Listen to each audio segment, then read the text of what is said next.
Justice काजी फाइज ईसा के खिलाफ case किसने किया? फरोग नसीम ने इमरान खान के बयान को झूठ करार दे दिया। जियो न्यूज़ के सीनियर एंकर शाहजेब खानजादा को बताया कि इमरान खान जस्टिस काजी फाइज ईसा के खिलाफ रेफरेंस भेजने के लिए इसरार करते रहे थे। फवाद चौधरी भी मामले में कूद पड़े। दोनों साबिक वज़रा में लफ्ज़ी जंग छिड़ गई। फवाद चौधरी ने कहा कि फरोग नसीम वज़ीर कानून थे, उन्हें जिम्मेदारी लेनी चाहिए। ये सारा मामला फरोग नसीम ने ही खड़ा किया था। फवाद चौधरी ने यह कहकर खुद को मामले से अलग कर लिया कि मैंने तो काबीना में कहा था कि जजेस के खिलाफ रेफरेंस भेजना हुकूमत का काम नहीं। फरोग नसीम ने जवाब दिया, फवाद चौधरी बकवास कर रहे हैं। फवाद चौधरी कहना चाहते हैं वज़ीर आज़म को कोई जिम्मेदारी नहीं लेनी चाहिए। जस्टिस फाइज का रेफरेंस काबीना के जरिए गया ही नहीं। फवाद चौधरी काबीना इजलास के वो मिनट्स दिखा दें जिनमें उन्होंने रेफरेंस की मुखालिफत की थी।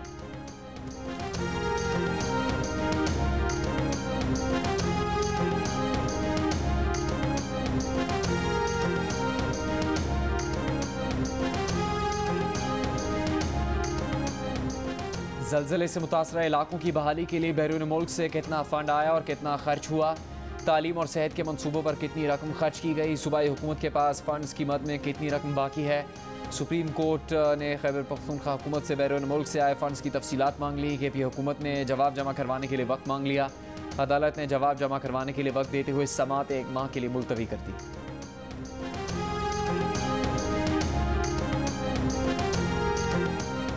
इलेक्शन कमीशन की नई हल्का बंदियों का शेड्यूल सुप्रीम कोर्ट में चैलेंज। तहरीक इंसाफ के असद उमर की जानिब से दायर दरखास्त में मौक़िफ़ इख्तियार किया गया है कि इलेक्शन कमीशन का हल्का बंदियों का शेड्यूल आइन और कानून के खिलाफ है। नई मरदमशुमारी होने तक नई हल्का बंदियों की कोई ज़रूरत नहीं। करार दिया जाए कि 3 मई 2018 में करवाई गई हल्का बंदियाँ दुरुस्त हैं। इलेक्शन कमीशन को इंतखाबी अमल यकीनी बनाने का हुक्म दिया जाए।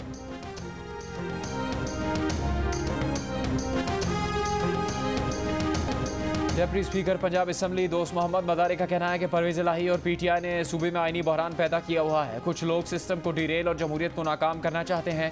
परवेज़ इलाही ने उन्हें छुट्टी पर चले जाने का कहा था। वो उनके ज़ाती मुलाजिम नहीं जो उनकी हर बात माने। वो बुज़दार और परवेज़ इलाही की पार्टी में नहीं। जब कोई जमात ज्वाइन करेंगे तो सबको बता देंगे।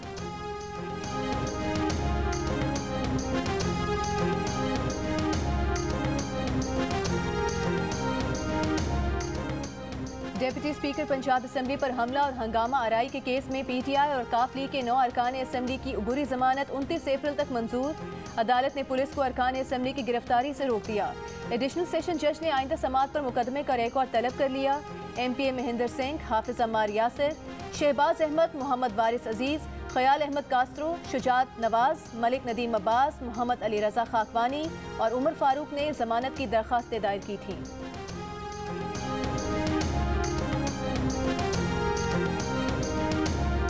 गवर्नर पंजाब वज़ारत आला का हल्फ नहीं ले रहे। हमजा शहबाज ने लाहौर हाई कोर्ट से रुजू कर लिया। रजिस्ट्रार ऑफिस ने दौरान स्क्रूटनी दरखास्त नामुकम्मल होने की बुनियाद पर वापस कर दी। रजिस्ट्रार ऑफिस ज़राए के मुताबिक हमजा शहबाज की दरखास्त के साथ मतलूबा दस्तावेज़ात मुंसलिक नहीं थी। हमजा शहबाज का दरखास्त में मौक़िफ़ है कि 1 अप्रैल को उस्मान बुज़दार के इस्तीफ़े की मंजूरी के बाद से वज़ीर आला का दफ्तर खाली है। गवर्नर पंजाब का दरखास्त गुजार से हल्फ न लेना सियासी दावपेच और बदनीयती है।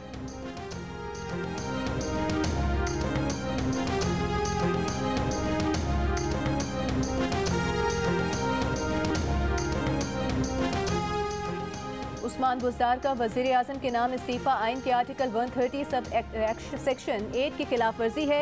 उस्मान बुज़दार ने इस्तीफ़ा वज़ीर आज़म को दिया जो उसको मंजूर करने के मजाज नहीं थे। एडवोकेट जनरल पंजाब ने गवर्नर पंजाब को कानूनी राय भिजवा दी। खत में कहा गया है कि वज़ीर आला को इस्तीफ़ा तहरीरी तौर पर गवर्नर के नाम देना था। उस्मान बुज़दार ने टाइपशुदा इस्तीफ़े में वज़ीर आज़म को मुखातिब करके दस्तखत किए।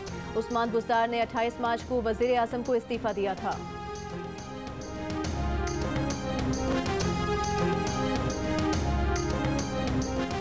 स्पीकर पंजाब असम्बली चौधरी परवेज़ इलाही से साबिक वफाकी वज़ीर हमाद अज़हर की मुलाकात। हमाद अज़हर ने चौधरी परवेज़ इलाही से उनकी खैरियत दरियाफ्त की।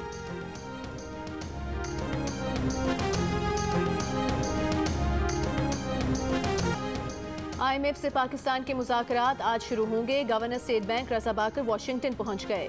आलमी बैंक की स्टीयरिंग कमेटी के इजलास में शिरकत करेंगे। विफाकी वज़ीर ख़जाना मिफ्ता इस्माइल मीटिंग में ऑनलाइन शरीक होंगे। IMF से मुज़ाकरात आइंदा बजट पर होंगे। IMF को 7,000 अरब रुपए टैक्स वसूली से आगाह किया जाएगा। पेट्रोल की कीमतें बढ़ाने की शर्त पर रियायत मांगी जाएगी। मुज़ाकरात 24 अप्रैल तक जारी रहेंगे। मुज़ाकरात की कामयाबी पर पाकिस्तान IMF से $1 अरब हासिल कर सकेगा।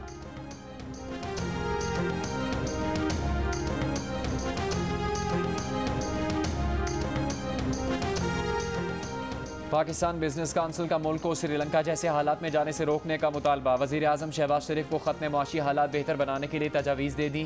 ख़त में कहा गया है कि ईंधन पर सब्सिडी फौरी ख़त्म की जाए, subsidy Benazir income support program के ज़रिए दी जाए, ऐसे इक़दाम से गुरेज किया जाए जो महंगाई का बाइस बनते हैं।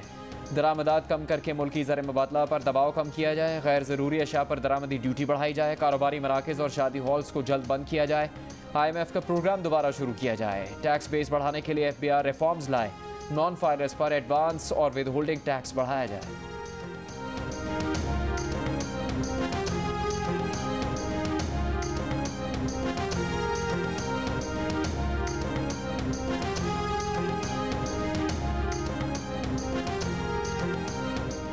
डॉलर की कीमत को फिर पर लग गए। आज में कारोबार के दौरान इंटरबैंक में डॉलर 2 रुपये 26 पैसे महंगा हो गया।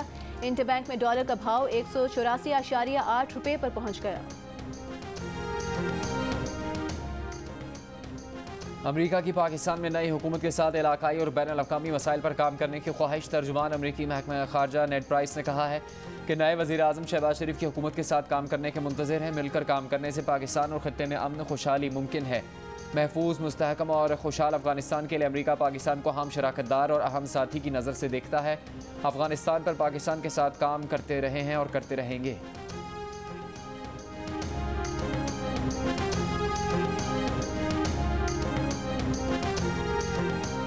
कराची में नाज़िम जोखियों के कातिलों की अदम गिरफ्तारी के खिलाफ सिविल सोसाइटी का प्रेस क्लब पर एहतजाज। एहतजाजी मुजाहरे में मुख्तलिफ शोबे से ताल्लुक़ रखने वाले अफराद ने शिरकत की। मुतालबा किया गया कि नाज़िम जोखियों के कातिलों को जल्द अज जल्द सजा दी जाए। कानूनी माहिर और समाजी कारकुन जिब्रान नासिर की भी शिरकत। नाज़िम जोखियों कत्ल केस में मुलविस पीपल्स पार्टी के रुकने कौमी असम्बली जाम अब्दुल करीम का नाम भी सामने आया है। सानेहा मरी केस की समाअत रोज़ होगी। एक हफ्ते में अदालत फैसला सुनाएगी। लाहौर हाई कोर्ट पिंडी बेंच में समाअत के दौरान जस्टिस चौधरी अब्दुल अजीज़ अदालत ने TMA मरी और सेक्रेटरी लोकल गवर्नमेंट को अगली समाअत पर तलब कर लिया। सानहे के बाद गैर कानूनी तामीरात तजावुज़ात के खिलाफ कितनी कार्रवाई हुई, रिपोर्ट तलब कर दी गई। समाअत कल तक मुलतवी।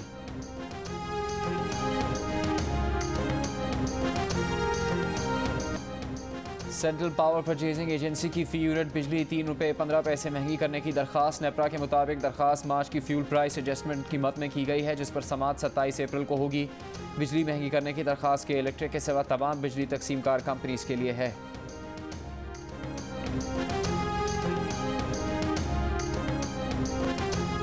बेसिक नीड, इस पे इतना कोई सोचना नहीं चाहिए कि ये होनी चाहिए या नहीं होनी चाहिए, ये होनी चाहिए। It should be mandatory for every institution to have this. मुझे वही मुश्किलात फेस करनी पड़ी थी जो कि एक पाकिस्तानी सोसाइटी में इमेजिन की जा सकती हैं, क्योंकि इस पे बात नहीं की जाती। बैटमैन ताहा हसाम ने कराची की निजी यूनिवर्सिटी में तालिबात की मुश्किल आसान कर दी।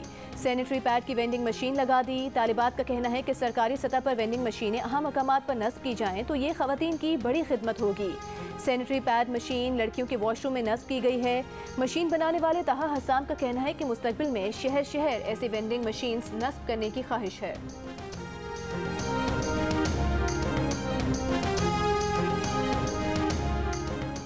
करतारपुर में बैसाखी मेले की 2 रोज़ा तकरीबात का आज से आगाज़। वाघा बॉर्डर के जरिए आने वाले भारतीय सिख यात्री भी खुसूसी बसों से करतारपुर पहुंचेंगे।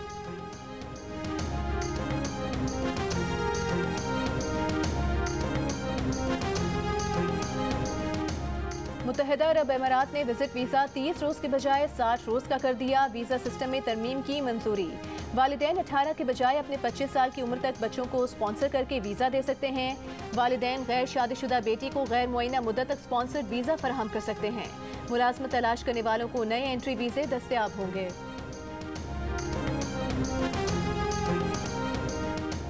Hollywood super hero film Thor का चौथा sequel Thor love and thunder का ऑफिशियल ट्रेलर जारी। फिल्म रवां बरस 8 जुलाई को सिनेमाघरों में पेश की जाएगी।